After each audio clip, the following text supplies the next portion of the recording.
Chapter 1. The house where they shared the air.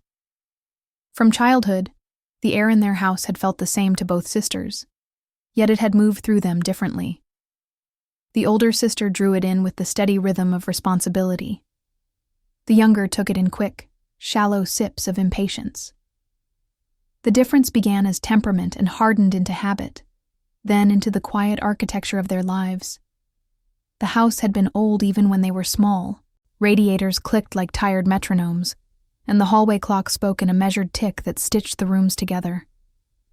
On winter mornings, the windows filmed over with breath, and the kitchen smelled of ironed linen and boiled tea. Their parents called it a temporary stop, and then left it to them as a permanent arrangement, along with a narrow backyard, a lean-to workshop, and a drawer of folded documents whose corners had turned the color of weak tea. The workshop had belonged to their father. He had kept it the way men keep maps: labeled drawers, a pegboard gridded with silhouettes of tools, jars of screws arranged by diameter. After his death, the older sister preserved the order like a ritual. She wiped the benches, oiled the hinges, logged expenses in a ledger where the paper rasped under a pen that never smudged. Stability became a posture she could hold for hours, the body remembering duty the way a dancer remembers the floor. The younger sister grew in the opposite direction. She learned contrast as if it were a language. She brought home shiny purchases that flashed against the matte quiet of the house. She discovered the quick narcotic of attention in places where surfaces were everything. She measured days by deliveries and evenings by the soft glow of a screen, carrying her restlessness like a perfume that arrived before she did. When the valuation came, it arrived as an envelope with a cheerful stamp and a number large enough to bend the light in the room. The land beneath the old house had appreciated beyond sense. The neighborhood's lullaby of buses and dusk had not changed, but a developer's boundary had inched closer. Value entered the air, and the air grew dense. Objects that had once been part of living turned into positions. The key to the workshop no longer meant access to a habit, it meant leverage. A folder of utility bills became proof of stewardship. A box of photographs became a claim. The older sister noticed she had begun to shelve not only books but also incidents, lining them up by weight and consequence. The younger realized her steps made more noise than she intended, and instead of softening them, she quickened the pace. The house recorded all of it. The scuffed thresholds, the flattened carpet on the stairs, the rectangular sunstains where pictures had once been. Each detail marked a choice. At night, the older sister sat at the kitchen table after the kettle clicked off and arranged the month into piles. Receipts to be filed, repairs to be scheduled, emails to be answered. Her handwriting formed disciplined rows, each task like a fence post driven straight into ground that wanted to slough away. The younger did not sit with piles. She sat with possibilities. She showed acquaintances digital renderings of glass and pale wood that had never met weather. She felt the faint itch of a story she could sell herself, that she had been trapped by dust and inherited caution and now deserved acceleration as a form of justice. Between them grew a space made of unsaid mathematics. One side tallied sweat and continuity. The other tallied potential and time saved. They could stand in the same doorway and see different thresholds. They could open the same drawer and take different things. One, a screwdriver she returned to its cutout. The other, the notion that the drawer should someday be empty. Week by week, decisions calcified. The older sister paid the property tax early, because early payments appeased a private dread she never named. She replaced the failing kitchen light with a modest fixture that did not draw attention to itself. She hired a plumber who respected old pipes. She signed for parcels addressed to her sister and stacked them neatly by the hallway table, then found them opened and left, where wrapping clung to the baseboards like shed skin. The younger sister filled her days with movement that looked like progress. She promised herself she would learn the ledger, then decided the ledger insulted her future. She promised she would clear the spare room, then turned it into staging for outfits that brightened the mirror. She developed a talent for walking away from unfinished edges and turned that talent into a rationale that she was meant for different scales altogether. When the developer's flyer appeared on the gate, the younger photographed it as if it were a sign sent purely to her. The older removed the flyer, flattened the creases with her palm, and placed it inside a plastic sleeve along with all the other papers. She did not argue out loud. She had learned to argue with evidence, and evidence preferred silence. Their mother's things had been given in order as well. A recipe book stained with oil rested beside a ring that no one had worn in years. The smell of lavender sachets still lived in the wardrobe. The older sister carried these inheritances like small weights that trained her balance. The younger carried them as proof that the past refused to make room. The house itself kept teaching. A window that stuck in summer surrendered in autumn with a long exhale. A loosened stair nail tapped its tiny semaphore and was hammered back down. The older sister interpreted each repair as an affirmation that the structure still wanted to stand. The younger interpreted each as a plea to be relieved of duty. Money began to speak through objects. The car, once a tool, became a fraction of a plan. The workshop, once a refuge, became a line item tempting conversion. Even the ticking clock turned into a metronome of opportunity costs.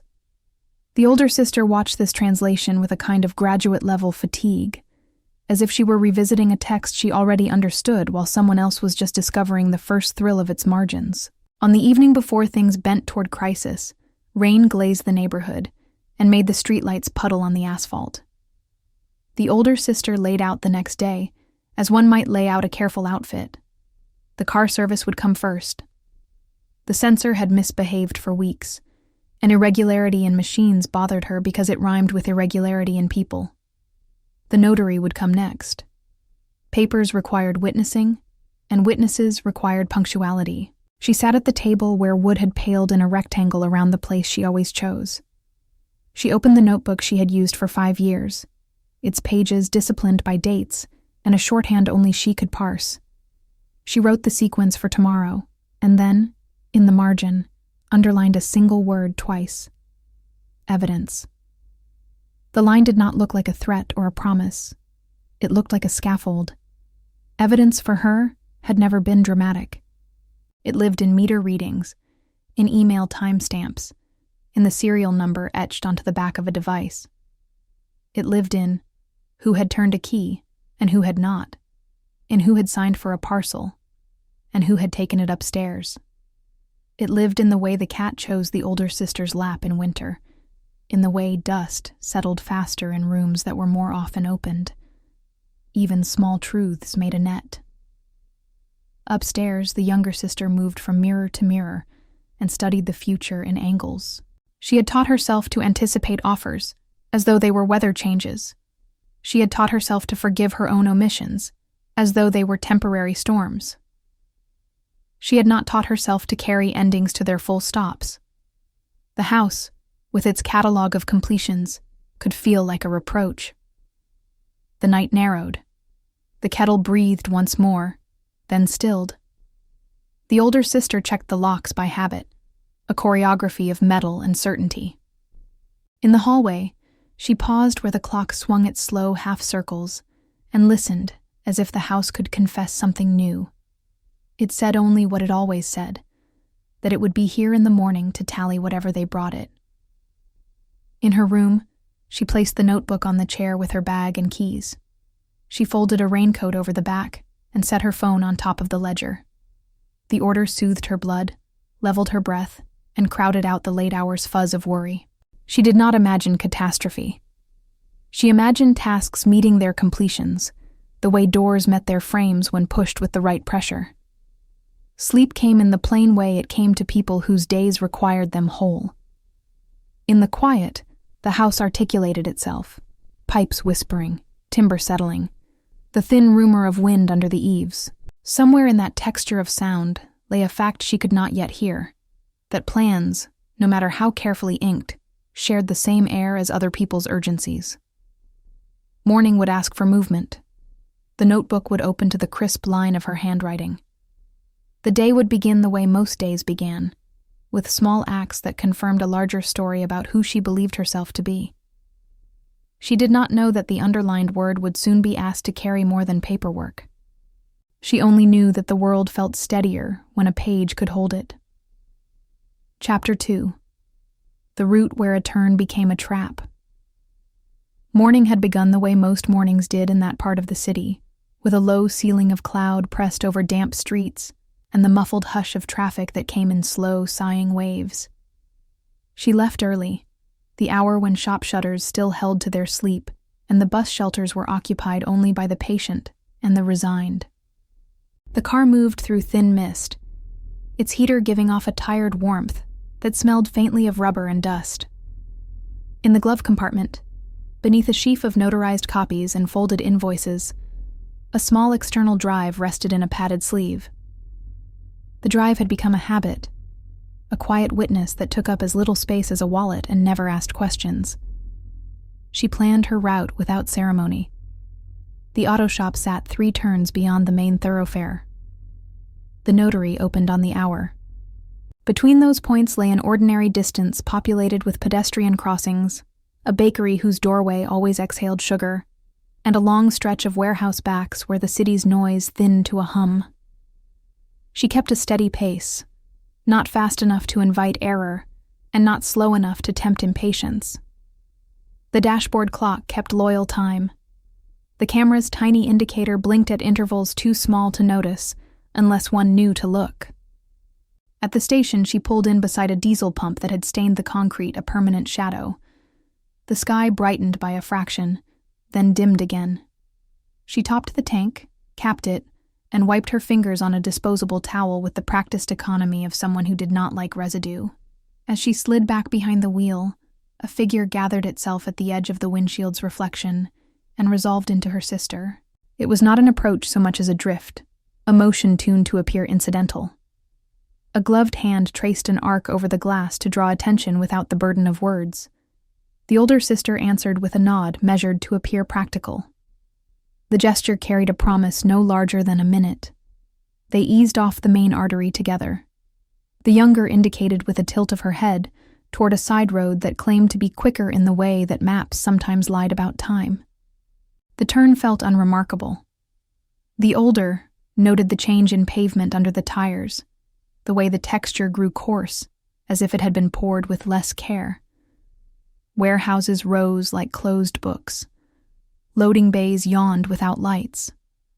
The chain-link fences wore frayed warnings, their letters bleached to a uniform gray.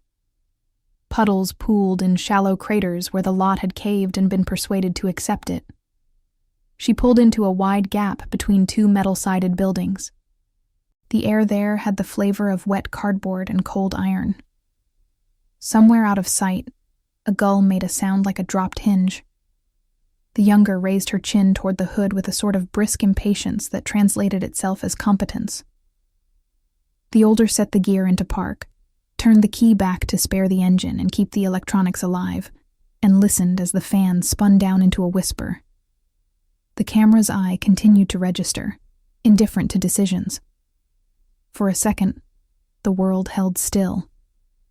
That stillness was not peace, but the narrow compress between actions. The hood latch thumped. Metal lifted with a reluctant sigh. She stayed in place, hands resting on the wheel so lightly that her palms did not leave prints. The smell reached her before meaning did. A bright, intrusive note that did not belong to rain or dust or old upholstery. Fabric brushed against metal. Footsteps moved around the car in a pattern that avoided puddles with practiced steps. She felt a firm push at her shoulder, not violent, but sharply aimed, a repositioning that suggested urgency without declaring its source. The door on her side shut with a sound fuller than usual, as if air had been caught and compressed inside the cabin. Her hand went to the handle, tested it, met resistance, tested again with that blend of disbelief and caution that people bring to small malfunctions. The button on the armrest answered with a refusal that did not click so much as hum. She released her breath in a measured count, then drew it again and found it thinner than she expected.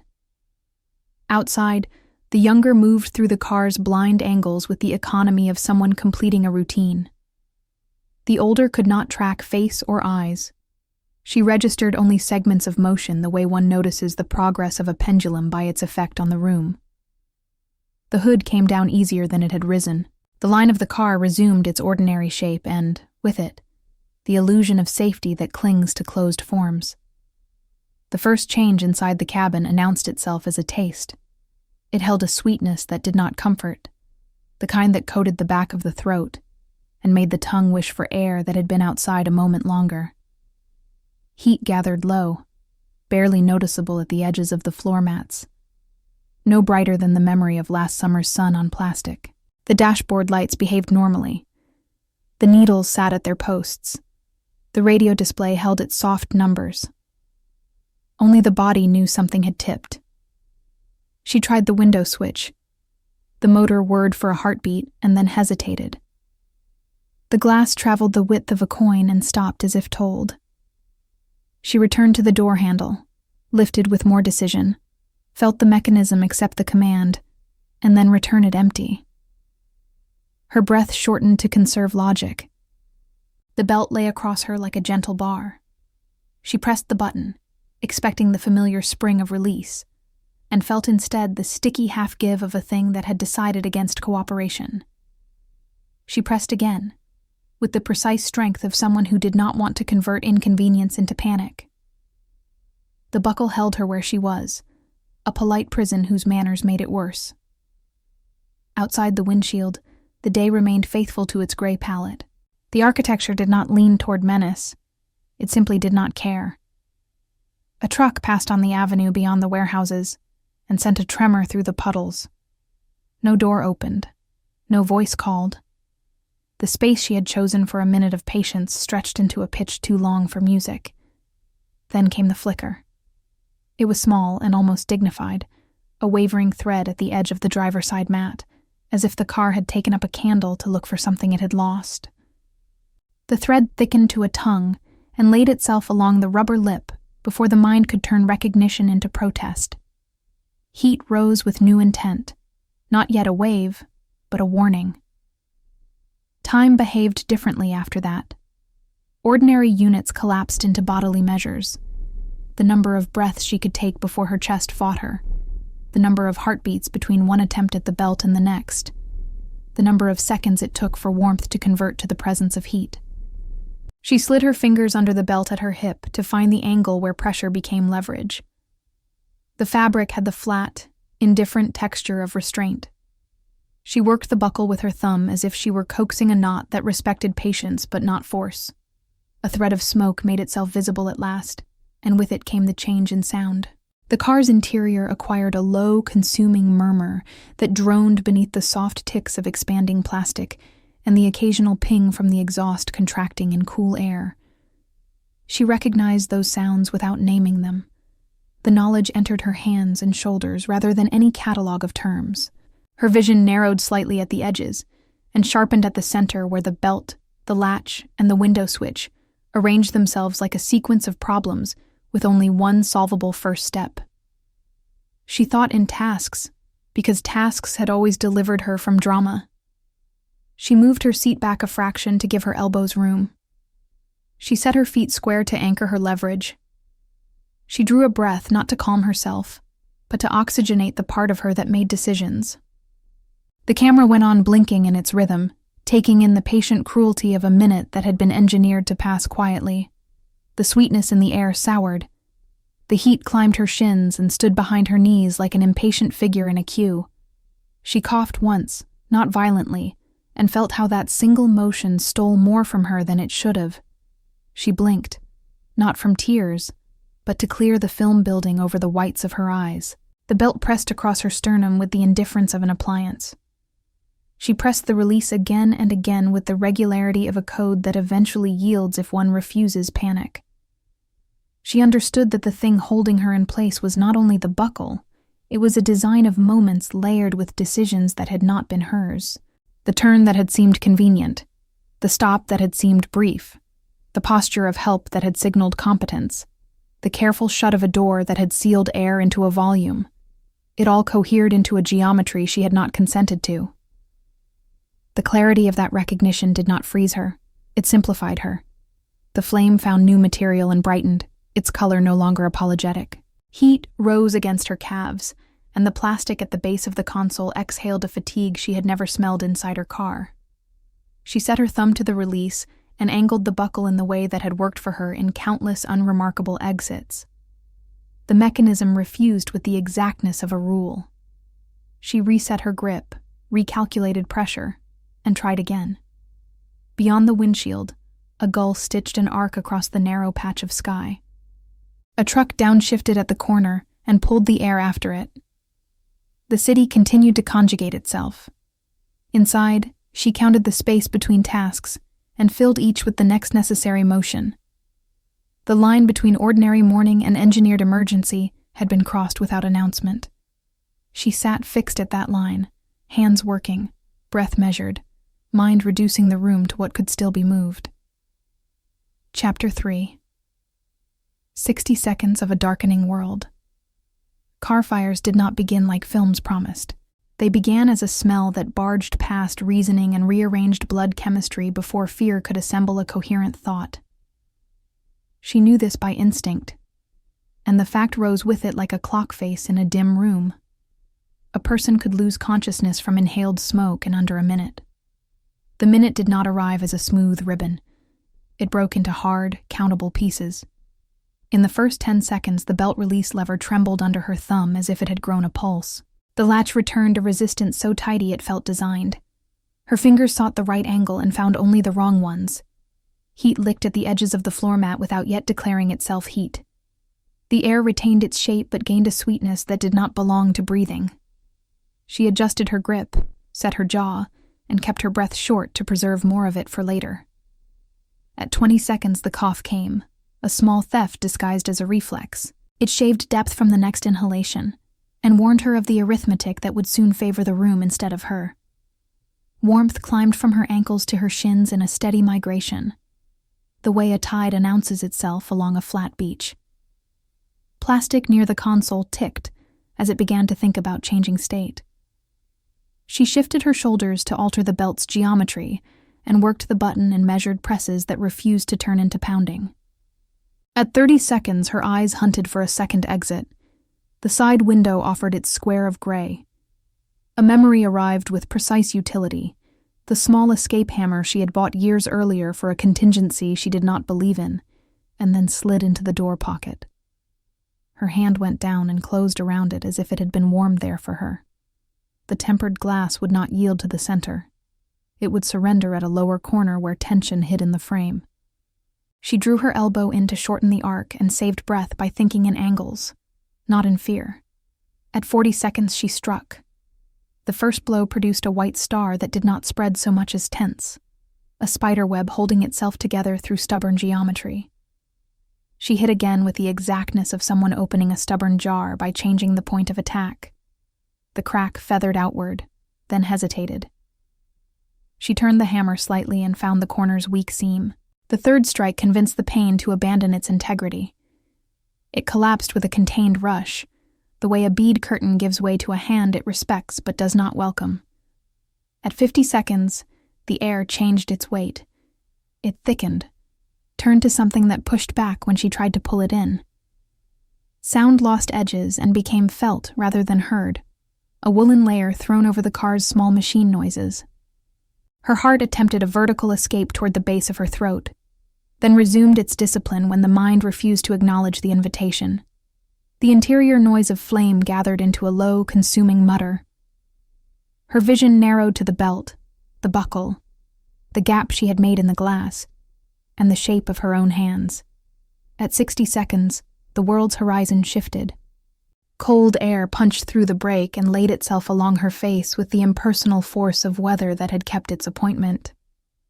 The freshness did not soothe. It clarified. She slid the hammer between belt and latch to lever the tongue while pressing the button, turned the metal a degree that mattered, and felt the mechanism finally choose release. The belt fled across her chest with a hiss like a retreating animal. She tucked her chin, angled her shoulders, and fed herself through the gap she had made, not gracefully but efficiently, each movement small to deny the cabin another mouthful of her air. Her palm met the door's hot skin and seared a memory into the web between thumb and finger. She did not withdraw. She moved the pressure to the less tender pad of her wrist and kept going. Her knees found the sill, her weight found the outside, and gravity pulled her down into a crouch that became a controlled collapse onto wet, grainy pavement. The ground accepted her with indifferent grip, collecting glass splinters and blackened grit against the damp of her trousers. She crawled 2 arm lengths before the body insisted on standing. When she rose, the first full breath away from the cabin felt raw, a cold rasp that cleaned and hurt at once. She took another and negotiated the distance between cough and breath until the cough lost its right to be in charge. The heat at her back grew at a tempo that belonged to accelerants and trap materials. She moved 3 more steps until the air she pulled felt like air rather than argument. Across the lane, a car slowed, paused, and held, its driver reduced to a silhouette behind a reflective sheet of glass.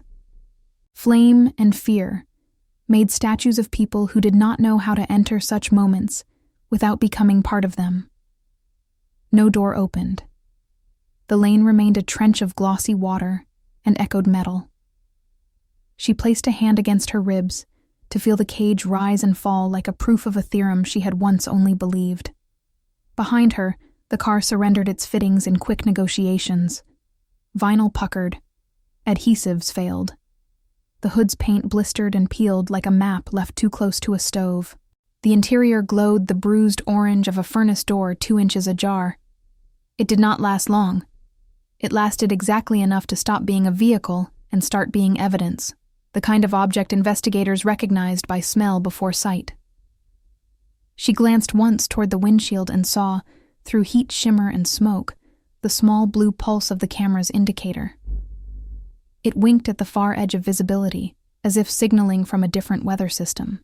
It had watched the first sweetness in the air, the first thread of flame, the refusal of the buckle, the blows against glass, the change in her breathing, and the moment when outside air struck like a kept appointment. It had watched without pity and without distraction, as machines do. Her hands shook only when the body believed it would be allowed to keep shaking. The tremor began in the fingers and moved upward to the forearms, then softened when the cold in the wind anchored it. She looked down at the small hammer still in her grip. Its orange handle blackened along one edge and slid it into her coat pocket by reflex, as if tidiness could return any part of control. The skin of her burned hand reddened in a tidy oval that would blister later, and she cataloged the sensation the way she cataloged tasks, placing it on a mental shelf marked later. The lane reclaimed its quiet. A gull crossed the slice of sky between corrugated roofs and made a sound like a hinge, the same sound she had heard before the minute began. A distant engine downshifted and held the gear. The city's noises returned with the confidence of routines. She stood on the wet grit and translated the last 60 seconds into a sequence she could carry. Detect, decide, act, exit, breathe. There had been no speeches, no pleas, no witnesses who knew her name. In the enclosed cabin there had been only one witness that had seen all of it in order and without interpretation. It sat behind the glass that had not broken, recording a minute that had tried to erase her and failed. Chapter 4. Memory of Glass in the Cold of Law. The hospital received her with white corridors and the tempered glare of examinations. Her skin reported itself in mottled patches and a slow, stretched ache. Her throat rasped as if sand had settled along its lining. The staff moved according to priorities that did not require narrative. Airway first, burns next, observation for anything the body might be hiding. She submitted to each assessment with the obedience of someone who valued order when strength was borrowed. Monitors ticked in green numerals that had no stake in what they measured. Her own priority did not change. She needed sequence. She lay still and rebuilt the hour in narrow strips, from the soft whine of the wiper motor to the way the belt refused in 3 exact attempts. In the quiet that arrived between rounds of checking and charting, she remembered the drive in the glove compartment and the rule she had configured a month earlier. The camera overrode its card every 2 days, but an abrupt stop or a shock flagged the last segment as protected memory. If a network appeared, the device mirrored the clip to a cloud account and sent an email like a buoy to mark where the minute had gone under. Her phone waited on the tray with its screen asleep and its battery combing through power. She woke it and found the message by subject line, alone. Incident detected. The thumbnail carried nothing dramatic, only a split view of asphalt and hood, the frozen geometry of an ordinary morning about to become evidence. Her fingers shook enough to miss the first unlock, then steadied with the kind of stubbornness she reserved for forms and deadlines. The video opened like a door into a room she had already escaped. The sequence was poor in beauty and rich in truth. The station appeared first, with the camera's wide angle making the pump seem to lean toward the windshield. A figure advanced at the edge of reflection and resolved into her sister's outline, the coat too new for the gray weather. A hand traced an arc along the glass and left a smear that the camera did not care to interpret. The turn into the industrial road looked unremarkable, the kind of decision one forgets before the next traffic light. The stop between warehouses flattened the perspective until the buildings might have been stage flats. The hood rose and cut a wedge into the frame. The hands that entered next belonged to intent rather than curiosity. They appeared where no maintenance required them, quick at the wheel arch, deft at the edge where carpets met plastic. A tiny flare snapped in and out at a seam that had no electricity to justify it. The driver's side door jolted in. The sound reached the microphone as a dull compression, as if the air had been squeezed out of a cushion. Footfalls retreated with the regular rhythm of someone who knew the lot's topography. The last stillness felt like an intake of breath before a machine started its work. There had been sound enough for interpretation. The scrape of fabric against metal, the quiet clack of the latch, the soft murmur that came before flame learned to talk. All of it added context that human words would have blurred. She scrubbed through the clip in short increments, confirming angles, counting seconds, marking the points where decision turned into consequence. The window on the phone shrank the event into something containable, and therefore more dangerous to dismiss. She refused dismissal. She called the police with a file rather than an explanation. When the officers arrived, they brought a vocabulary of forms and photographed the dressing on her hand as if it were a statement. Her account arranged itself into times and places instead of motives and adjectives. They left with her cloud link, the device ID, and the confirmation code the service had issued. The hospital room resumed its laboratory calm, the fragrance of antiseptic unsentimental and grateful. At the station the next day, she was greeted first as a victim, then, after they saw the video, as a custodian of data. The investigator who took the case had the exhaustion of someone practiced in disbelief and the patience of someone who could still be surprised by clarity. He watched the clip as if reading a wiring diagram, drawing imaginary lines between gestures and outcomes. He replayed sections where motion was small and meaning large. He slowed the frame to study the brief emergence of that impossible spark by the wheel well, and with it, the premise that chance had not been invited. They spoke in timestamps and durations. The camera model and firmware version were logged. The device's looping interval and impact trigger threshold were noted. A request went out for the vehicle, now cooled and fenced at a tow yard where burned objects sat like stalled arguments. The investigator arranged the chain of custody so the car could be inspected without losing what it had to say. The formality did not romanticize anything. It made space for truth to travel without picking up contamination. In parallel, she hired an independent technician, a shop whose counters smelled of solvent and coffee, and whose reports could stand in a courtroom without blushing. They agreed to examine the belt assembly, the pretensioner module, and the ignition point at the carpet edge. The technician arrived at the yard with gloves and bags and a camera of his own, preserving each removal with a timestamp and a label that spelled out where an object had lived before it was asked to testify.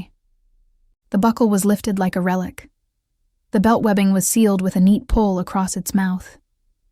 Samples of residue from the mat were collected with sterile swabs and tucked into tubes that clicked shut with laboratory finality. Lab work turned heat back into molecules, and molecules back into story. Accelerant markers appeared in the report as peaks on a graph that would look like music only to someone who knew the song. Microscopic scoring along internal surfaces of the buckle suggested the presence of a foreign object where no ordinary use would put one. The pretensioner's connector bore faint tool marks at an angle that did not match manufacturing steps. Each observation refrained from accusation. Each observation drew a line that others could follow. She called the lawyer whose number had slept for years in her father's address book, on a page gone almost translucent at the fold. He picked up on the second ring and recognized the surname without needing context.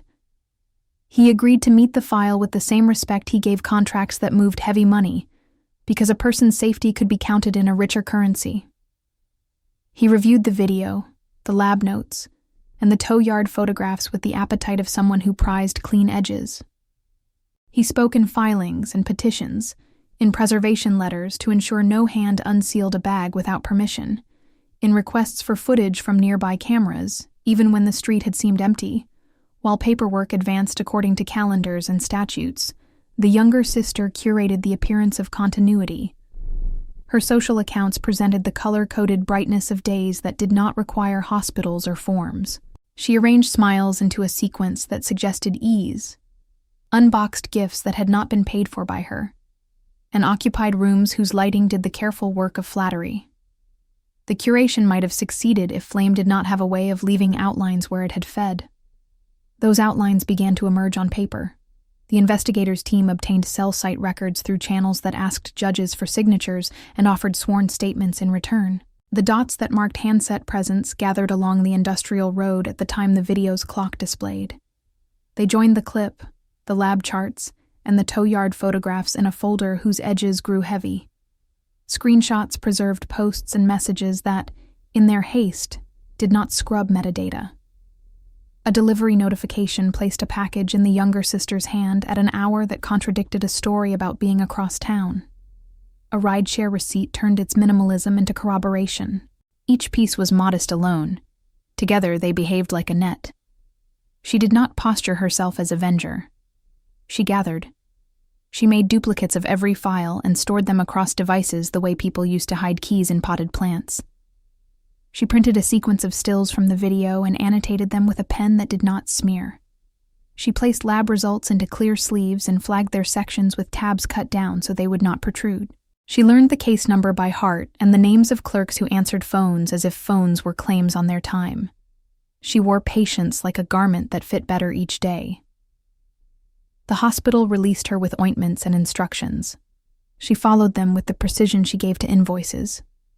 She iced what needed cooling, elevated what needed blood, and named each sensation so it would not grow larger than its designation. When she returned to the station to sign a statement, she read each paragraph before writing her name with the steadiness of someone who did not allow the pen to stutter. The investigator filed motions that opened doors to information that hid behind non-disclosure and routine. The lawyer sent letters that caused preservation obligations to bloom like frost. The car itself spoke last. Its surfaces told a temperature story. Its plastics recorded the sequence of failure in a hierarchy that engineers could recite without looking up. The seatbelt assembly, once a polite restraint, stood now as a specimen whose scuffs and microscopic dents argued against normal wear. The carpet at the driver's footwell documented ignition at its edge rather than at its center, a geometry inconsistent with a fault and consistent with a hand. The hood latches bore fingerprints that had not belonged to her. The prints were partial, but partials could still make familiar shapes. She arranged her life around the waiting without becoming the waiting. She returned home to a kitchen that greeted her with its ordinary chill and a clock that insisted on its own tempos. She moved slowly enough to respect the body's complaints and briskly enough to prevent them from learning entitlement. Each morning she sat with the file to ensure its contents still lined up as cleanly as the day before. Each evening she wrote the day's small outcomes into her notebook. Emails sent, confirmations received, requests dispatched, new edges discovered. The narrative did not require adjectives to advance. It required dates, times, surfaces, and signatures. The camera's unblinking eye had given her the first clean thread. The hospital's fluorescent lights had given her time to pull it free. The lab's instruments had given her texture. The investigator had given her channels where proof could flow without loss. The lawyer had given her shape. She kept giving the work a steady hand. Out in the world, the road where the turn had been made gathered new tire marks and fresh puddles. The tow yard stacked its inventory and recorded the angles at which vehicles rested. The cloud account added the clip to a server that would forget nothing until told to. The inbox accumulated acknowledgments that sounded like neutral weather. She matched their neutrality with her own and held to a line she had drawn for herself that did not include rage because rage did not file well. Evidence had begun as a word underlined in a margin. It grew into a method. It gave her air she could breathe without arguing with it. In that air, she placed each fact where it belonged, and the facts, arranged, began to cool what heat had tried to consume. Chapter 5. The room where they showed the truth. The courtroom preferred symmetry over spectacle. Benches ran in sober lines, flags hung without flourish, and the clock advanced with a discipline that admitted no opinion. She entered not as someone seeking pity, but as the custodian of a sequence. The air felt cooler than hospitals, and sharper than offices, the kind of temperature that reminded people to sit up straight. Her steps matched the room's geometry, each footfall a measured concession to ritual. Before that morning, there had been interviews, affidavits, and examinations under artificial light. There had been defense narratives that tried to fold the event into a domestic quarrel, a misunderstood struggle, a tired coincidence. The file in her lap outlived those drafts. It weighed the same as yesterday and the day before, and its edges had been squared by repeated handling until even the plastic sleeves learned to lie flat. She set it in order before the session started, the tabs standing like quiet signposts: video, lab, chain, maps, residuals. Proceedings began with motions that dealt in gates and keys. An argument about admissibility rolled forward and back with citations that treated time as precedent rather than narrative. The court concluded that the recording device had operated according to a standard loop, that the incident trigger had preserved the clip without human intervention, that the cloud mirror had time-stamped itself through a server outside anyone's pocket. The chain of custody had been documented from tow yard to bench, from sealed envelope to logged login. The gate opened without drama, because the hinges had been oiled with process. The projector hummed, and the screen filled the front wall, as if a window had been cut there. The room changed temperature, not in degrees, but in attention. The empty industrial lane appeared first, its puddles luminous under a thin sky. A fuel pump leaned into the corner of the frame as if trying to listen to what would happen next. The court watched a morning that none of them had lived. The tone of the room shifted from expectation to witness. The clip did what memory could not. It retrieved angles that the human eye could not hold, and retained distances without sympathy. A gloved hand crossed the glass with a gesture that had looked benign in the moment, and now carried weight. The turn into the side road unfurled like a misprinted map that only the camera believed. The pause between warehouses flattened depth until building and sky met on a line that did not exist. The hood lifted and imposed a diagonal that blocked half the world, the way an intention often did. A pair of hands entered the lower quadrant of the frame. Their work was quiet and precise. They did not fumble, and they did not explore. They located seams where plastic met carpet and lingered at the edge of the wheel arch where wires had no business being present. A point of brightness flared and vanished at a location where spontaneity was not credible. The driver's side door shuddered once, sending a small wave through the camera's sound channel that registered as compressed air rather than speech. Footfalls made a rhythm that grew softer and then left the frame entirely. The image stilled at an angle that forecast only ordinary trouble until heat began to translate its language into color. The investigator offered context the way electricians label circuits. He identified the camera model, its recording interval, its G-force trigger threshold, and the server handshake that had produced the email alert. He spoke in frame counts and offsets, in UTC stamps and offsets to local time, and in the consistency of internal clocks measured against network time. He did not require adjectives. The sequence spoke without them.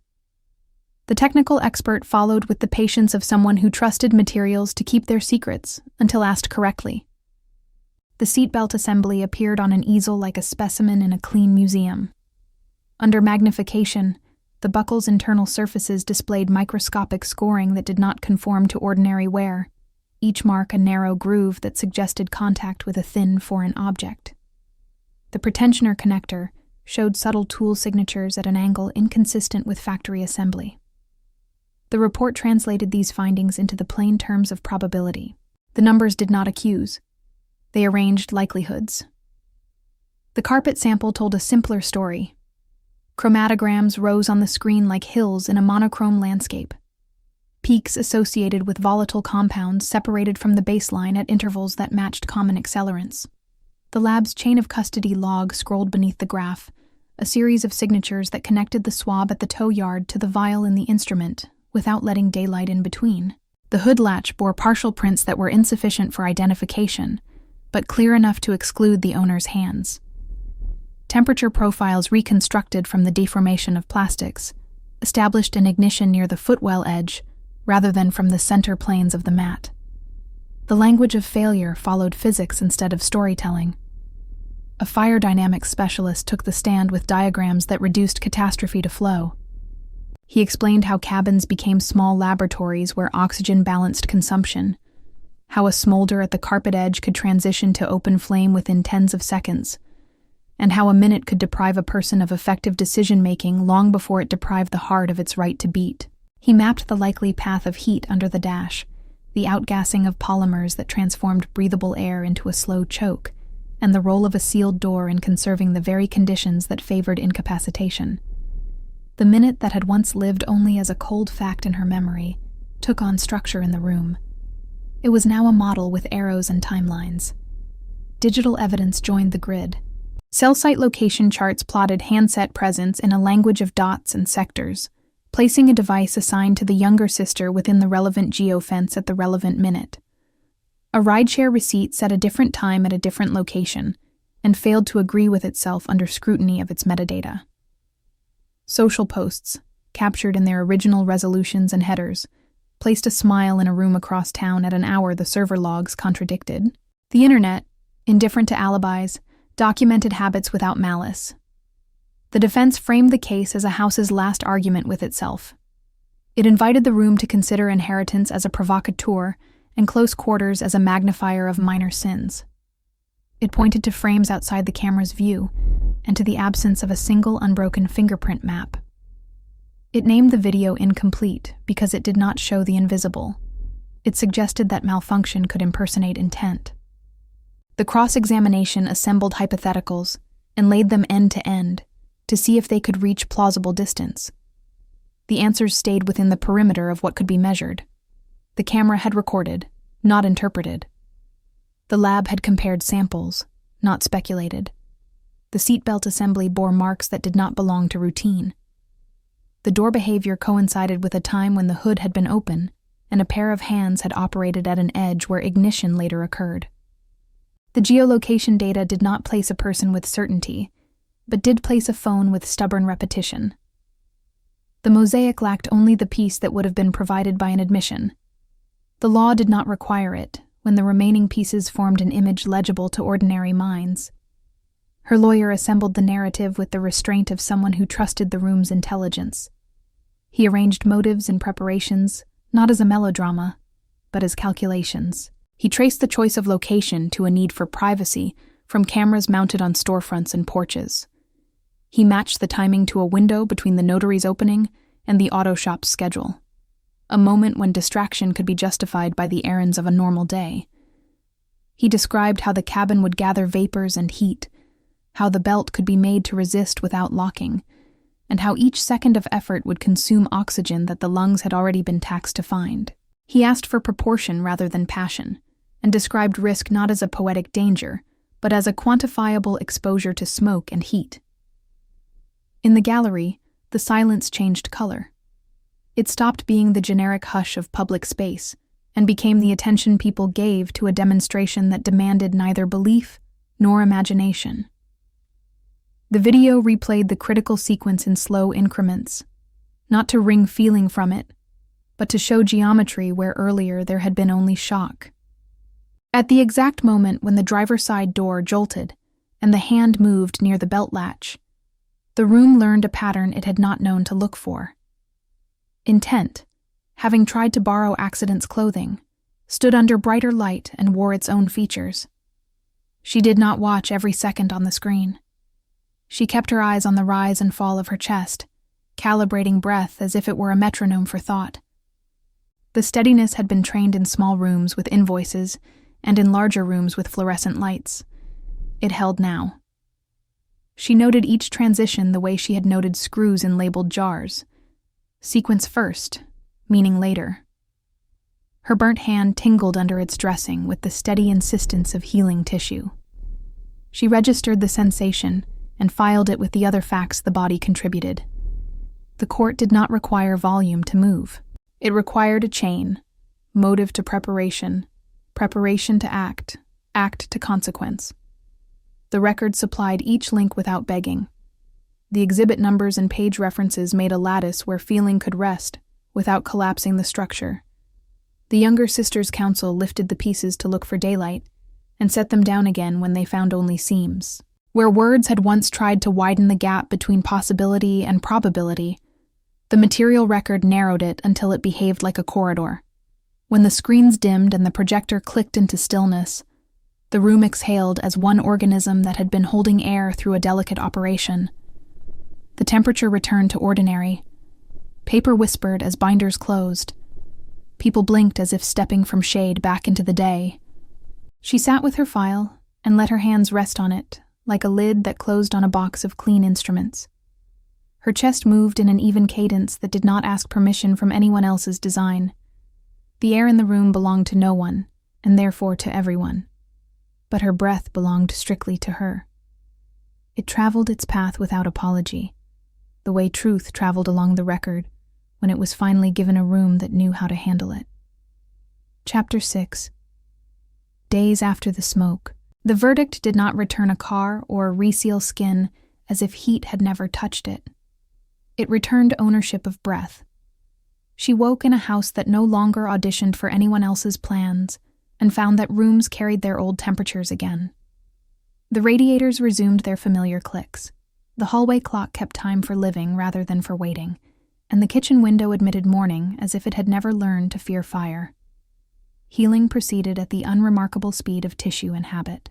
The blistered oval on her hand flattened into a pale ellipse, and then into a tender patch that registered weather more faithfully than the forecast. She cleaned the dressing with a measured gentleness, learned from discharge instructions, and from the ledger's discipline. She practiced slow breaths that expanded her ribcage without inviting the cough, counting through the rise and fall until numbers grew bored and left her to quiet. The workshop opened its door as it always had, the hinge announcing itself with a note she recognized.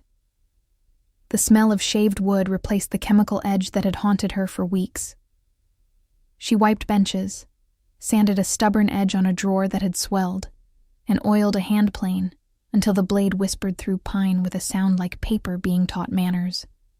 This was work that paid the body with proof instead of promises. The shavings curled into pale spirals at her feet and held the room's light as if light were also a material. She sorted the family photographs into albums with stitched spines and thick pages that did not flinch. Each image received a date in the corner and, where memory allowed, a place.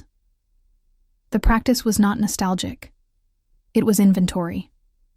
She wanted no more heritage left loose to be used as leverage. She hung the hallway clock back on its nail and watched the pendulum resume its loop, grateful for a metronome that asked nothing except that it be wound. Practicalities followed. She fitted a small fire extinguisher into the kitchen corner beneath the window. She did not place it there as a shrine to fear, but as proof of a lesson. Preparation did not insult confidence. She bought a replacement dash camera with a redundantly simple interface, paired it to a cloud account that tolerated no gaps, and labeled the cable with the date as if the cord itself could learn commitment. The old camera, cleared of its last minute, sat in a drawer like a spent match stored not for use but for meaning. She changed locks with the calm efficiency of someone who had learned that thresholds deserved as much attention as rooms. The locksmith worked quickly, and the new keys lay on the table with the quiet authority of cut metal. She installed a smoke mask and a belt cutter in the car she eventually purchased, placing them where hands would find them without thinking. She drove the first days like a student who honored each lane change with ceremony, then allowed muscle memory to return once the world remembered how to be ordinary. Paperwork completed its season. Insurance adjusters arrived with cameras and neutral phrases. She spoke to them in timestamps and serial numbers until neutrality met its match and turned into respect. A victim compensation form asked for the same story in 3 arrangements. She supplied it without bitterness, copying from her own notes to avoid the fatigue of invention. The tow yard released the ash heap of metal after the court released the claim on it. The salvage yard accepted it and weighed it, turning weight into a figure that entered a spreadsheet and then vanished into accounting. Objects returned to numbers at last. She allowed herself a small class at the fire station on a rainy evening. The room smelled of rubber and damp fabric. An instructor demonstrated how to break tempered glass at the corner rather than the center, and how to release a jammed belt by altering angle rather than force. She already knew the motions, but practicing them with clean lungs and a clear clock rewrote something in her muscles. She learned how to use the extinguisher in short bursts, saw the powder cloud for what it was, and felt the body's memory absorb new rehearsals that did not belong to terror. The house itself adjusted to a life that had room again.